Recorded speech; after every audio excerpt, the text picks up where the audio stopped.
বাড়িতে একটি মাত্র মূর্তি, প্যাঁচার মূর্তি রাখো। যাদের বাড়িতে সবসময় নেগেটিভ চিন্তা ভাবনা, আর্থিক সবসময় কষ্ট যাচ্ছে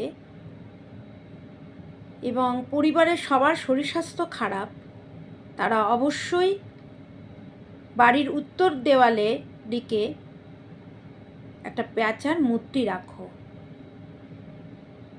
দেখবে তোমাদের পরিস্থিতি, পরিবেশ পজিটিভ দিকে যাবে, শরীর স্বাস্থ্যও ভালো থাকবে এবং অর্থনৈতিক দিক দিয়েও তোমরা ভালো থাকবে।